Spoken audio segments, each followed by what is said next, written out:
maintenant et toujours, dans les siècles des siècles. Amen. Alléluia.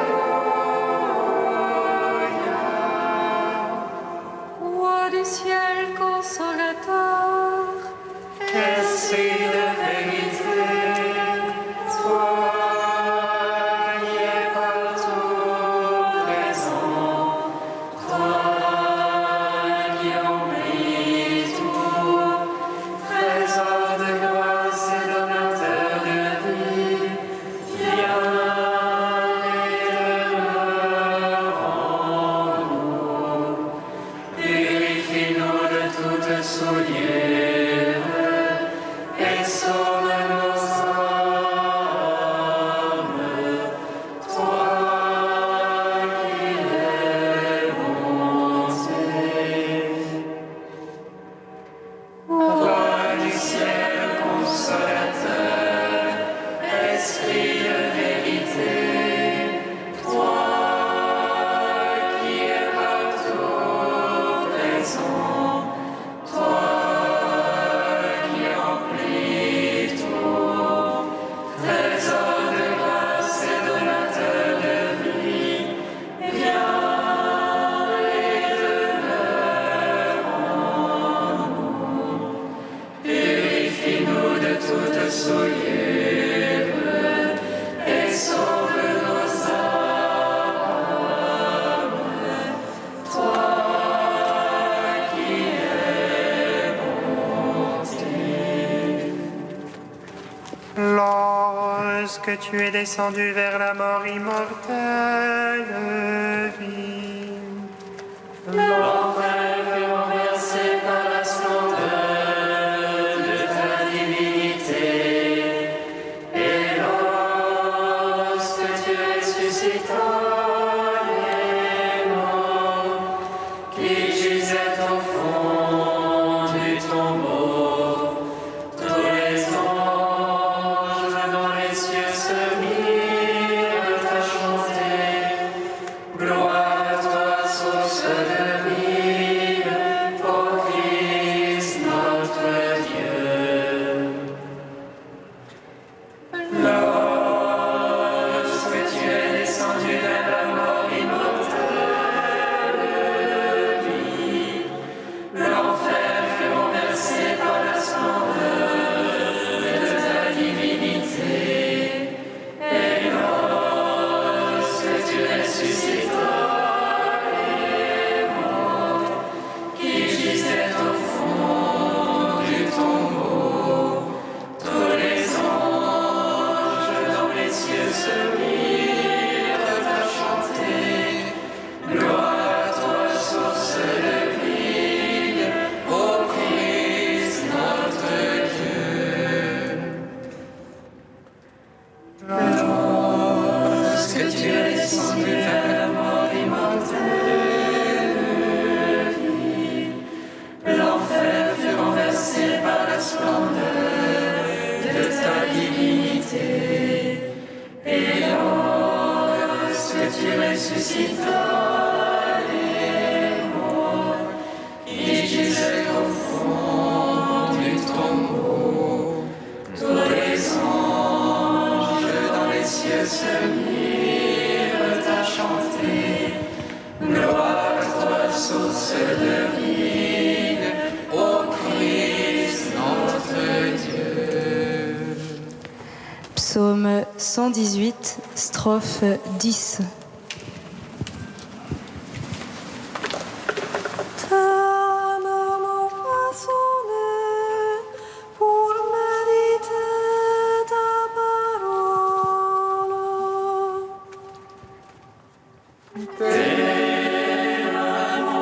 façonnée pour méditer ta parole. Ta main me fait fixer, viens m'apprendre tes ordres. Les fidèles me voient avec joie, car j'espère en ta parole.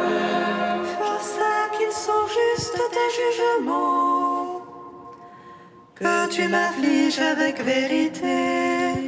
Que ton amour soit consolation. Selon ta promesse à ton serviteur. Comme advienne ta tendresse, je vivrai. Car ta loi fait mes délices. Honte superbe qui m'accable de mensonges.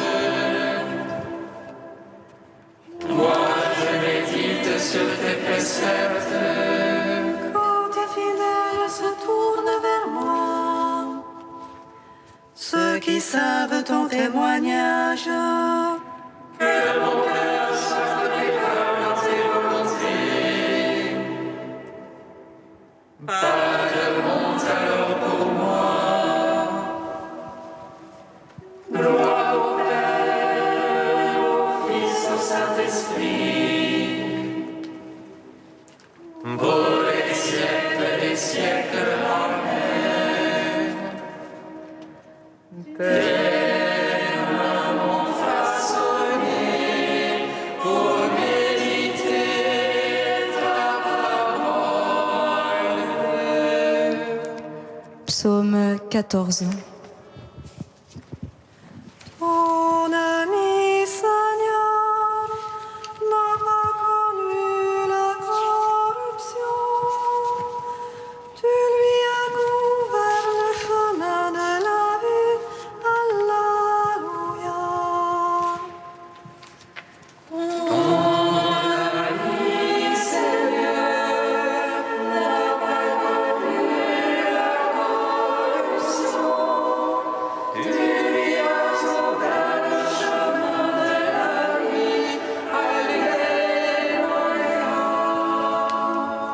Seigneur, qui entrera sous ta tente, habitera sur ta sainte montagne. Celui qui marche au parfait, celui qui agit en juste, Il dit la vérité de son cœur, sans laisser courir sa langue. il ne laisse en rien son frère, ne jette pas l'offrande à son prochain, Méprise du regard les réprouvés, mais honore les fidèles du Seigneur. il jure à ses dépenses sans se les dire, ne prête pas son argent à intérêt.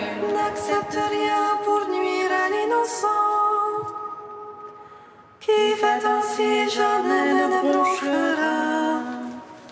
Gloire au Père, au Fils, au Saint-Esprit. Pour les siècles des siècles. Amen.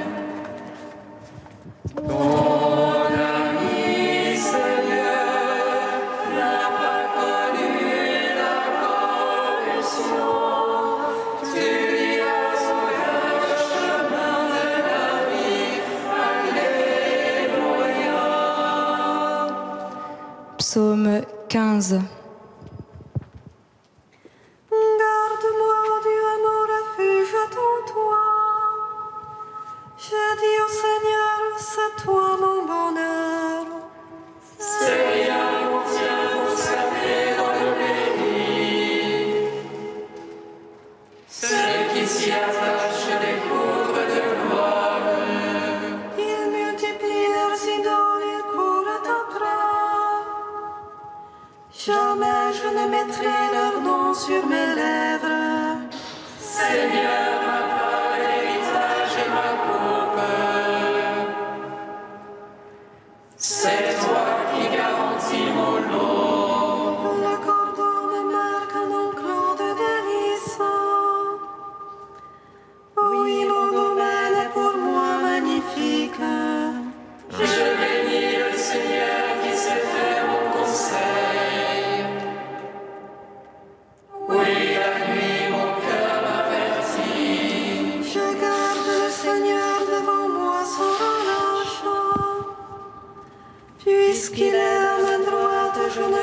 chanceler. Aussi mon cœur exulte et mes entrailles jubilent. Oui, ma chair reposera en sûreté. Tu ne peux abandonner mon âme aux enfers, ni laisser ton ami voir la corruption. Tu m'apprendras le chemin de vie devant ta face. Plénitude de joie à ta droite, délices éternelles. Gloire au Père, au Fils, au Saint-Esprit, pour les siècles des siècles. Amen. Ton ami, Seigneur, n'a pas connu la corruption. Tu lui as ouvert le chemin de la vie. Alléluia. Cantique du Deutéronome 30, page 250. Cette loi que je te prescris aujourd'hui n'est pas au-delà de tes moyens ni hors de ta portée. Elle n'est pas dans les cieux qu'il te faille dire, qui montera pour nous la chercher dans les cieux.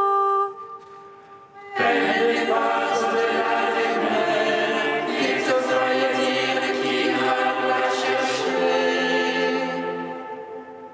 Que nous l'entendions pour la mettre en pratique, non la loi des paroles de ton atteinte. Car la parole de Dieu est tout près de toi, elle est dans ta bouche et dans ton cœur, pour que tu la mettes en pratique et vives heureux des jours nombreux. Moi, je te propose aujourd'hui vie et bonheur, mort et malheur. Si tu marches dans les voies de ton Dieu, il te bénira, toi et toute ta descendance. Je prends à témoin ciel et terre, je te propose bénédiction et malédiction. Choisis donc la vie pour que toi et tes fils viviez. Aime l'Éternel, ton Dieu, écoute sa voix, attache-toi à lui. Car là est ta vie de bonheur, comme celle promise à Abraham. Rendons gloire au Père Tout-Puissant, à son Fils Jésus-Christ le Seigneur, à l'Esprit qui habite en nos cœurs, pour les siècles des siècles. Amen.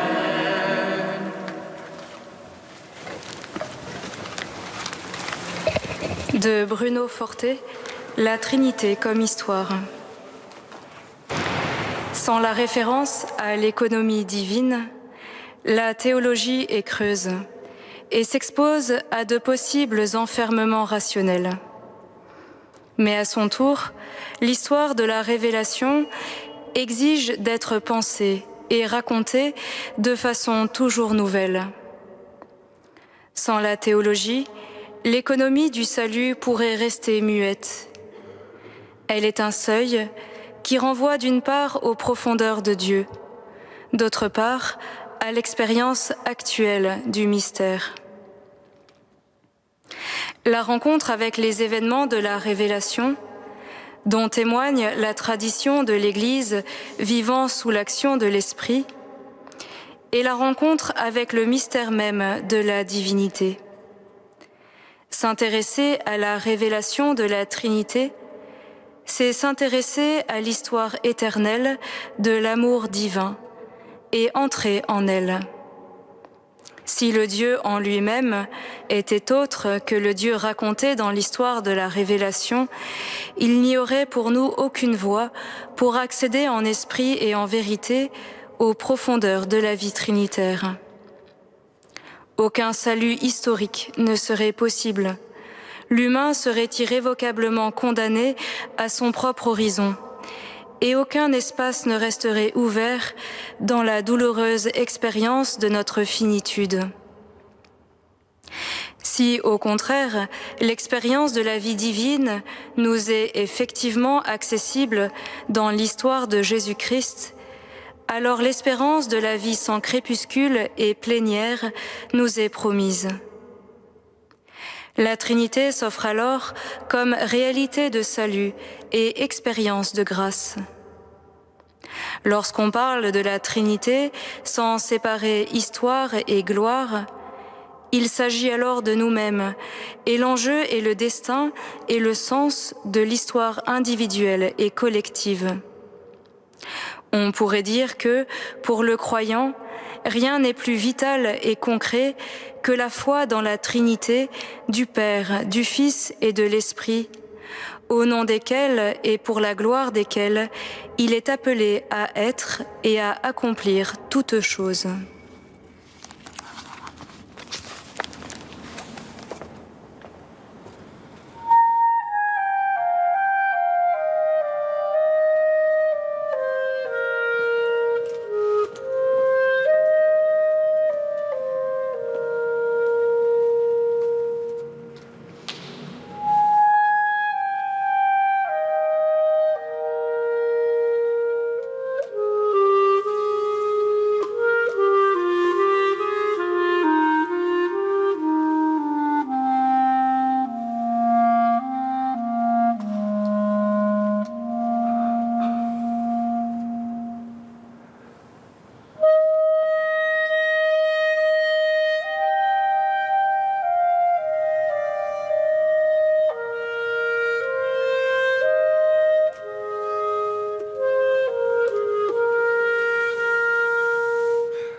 Je marcherai en présence du Seigneur sur la terre des vivants.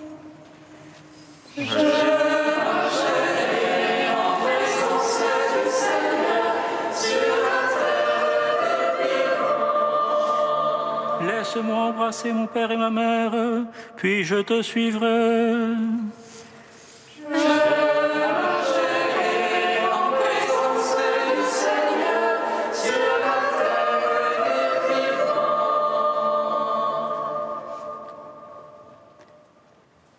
Lecture du premier livre des rois. En ces jours-là, Élie descendit de la montagne.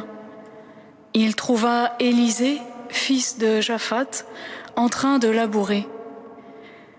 Il avait à labourer 12 arpents, et il en était au 12e.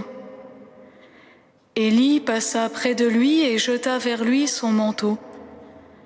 Alors Élisée quitta ses bœufs, courut derrière Élie et lui dit : « Laisse-moi embrasser mon père et ma mère, puis je te suivrai. » Élie répondit : « Va-t'en, retourne là-bas, je n'ai rien fait. » Alors Élisée s'en retourna, mais il prit la paire de bœufs pour les immoler, les fit cuire avec le bois de l'attelage et les donna à manger aux gens. Puis il se leva, partit à la suite d'Élie et se mit à son service. Gloire à toi, ô Dieu vivant, gloire à toi. Gloire à toi, ô Dieu vivant, gloire à toi.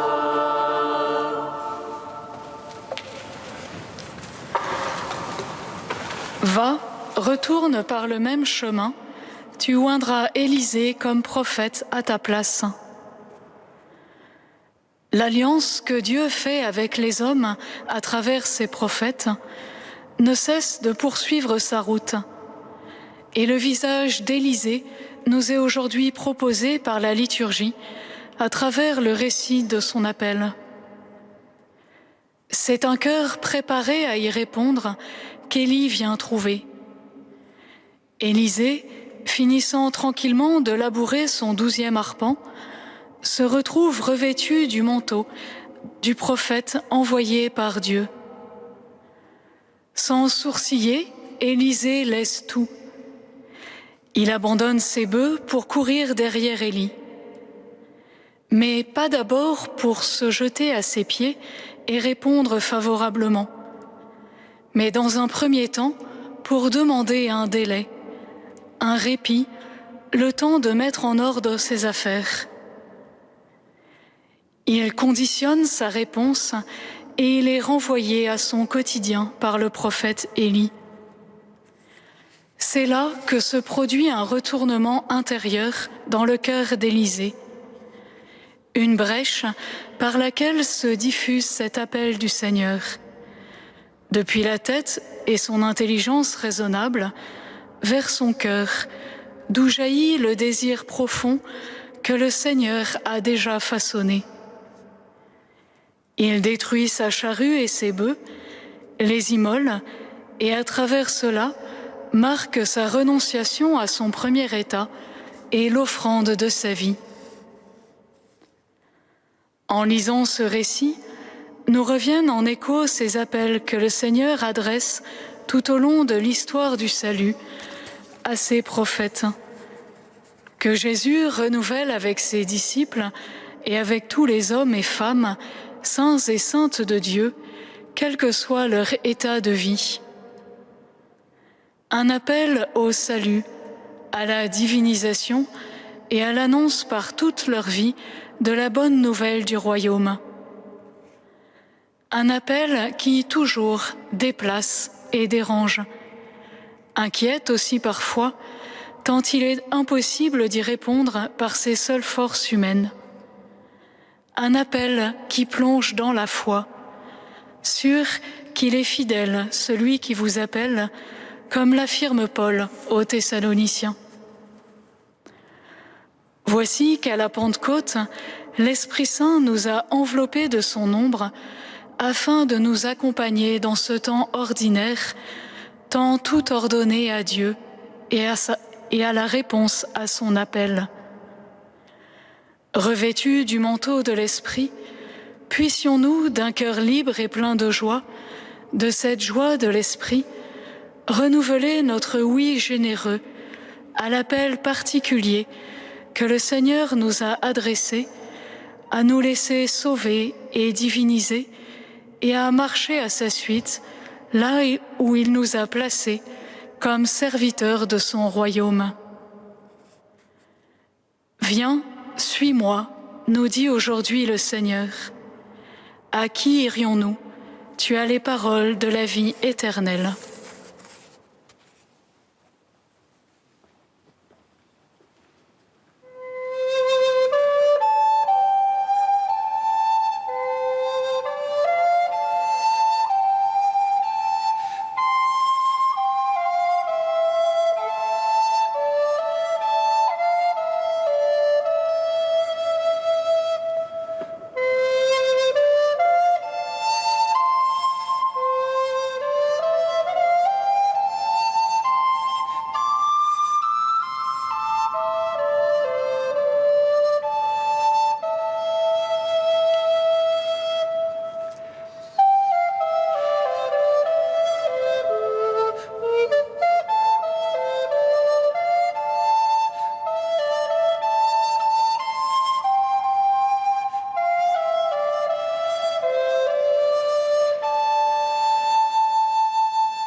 Seigneur, nous te prions.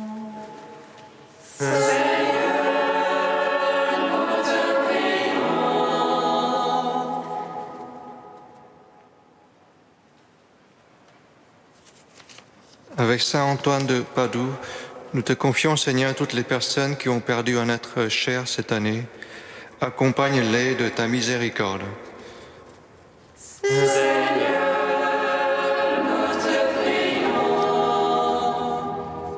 Avec Saint Antoine de Padoue, nous te confions, Seigneur, toutes les personnes affectées par l'épidémie. Viens à notre secours et aide-nous dans la gestion de la situation sanitaire dans les pays pauvres.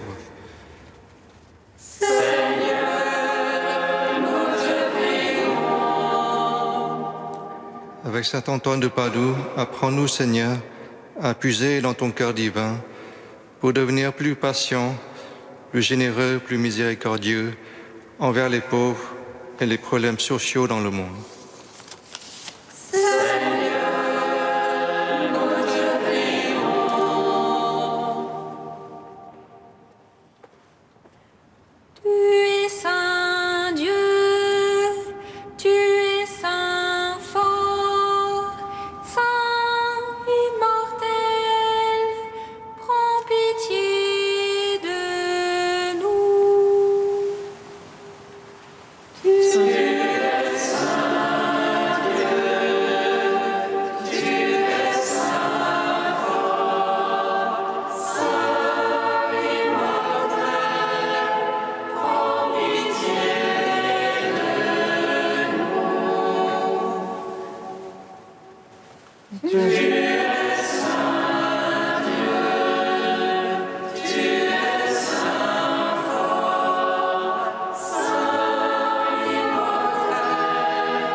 Unis dans le même esprit, nous pouvons dire avec confiance la prière que nous avons reçue du Sauveur.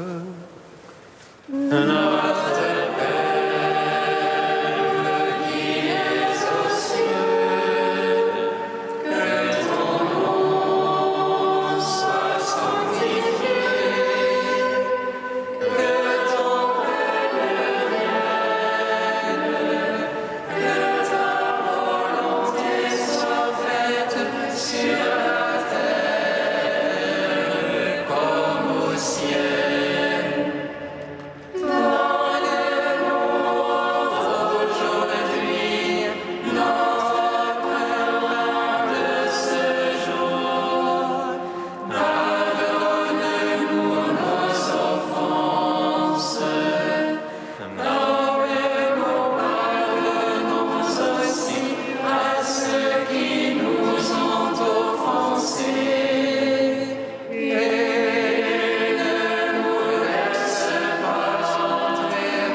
Dieu éternel et tout-puissant, tu as voulu que ton peuple trouve en saint Antoine de Padoue un grand prédicateur de l'Évangile et un défenseur des pauvres.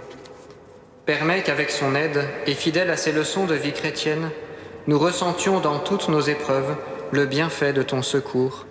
Par Jésus-Christ, ton Fils, notre Seigneur et notre Dieu, qui vit et règne avec toi et le Saint-Esprit, maintenant et pour les siècles des siècles. Amen. Bénissons le Seigneur.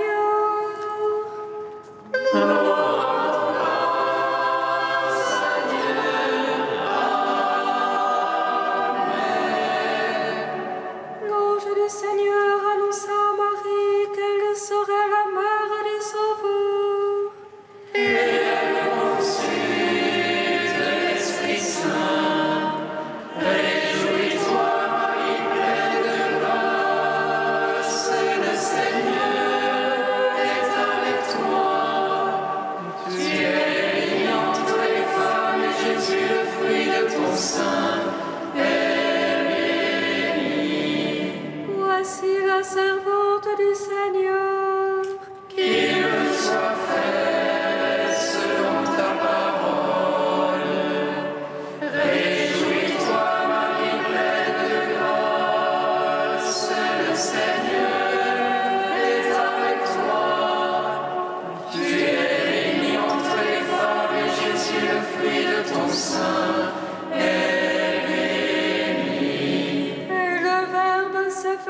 pour nous, Sainte Mère de Dieu, afin que nous soyons rendus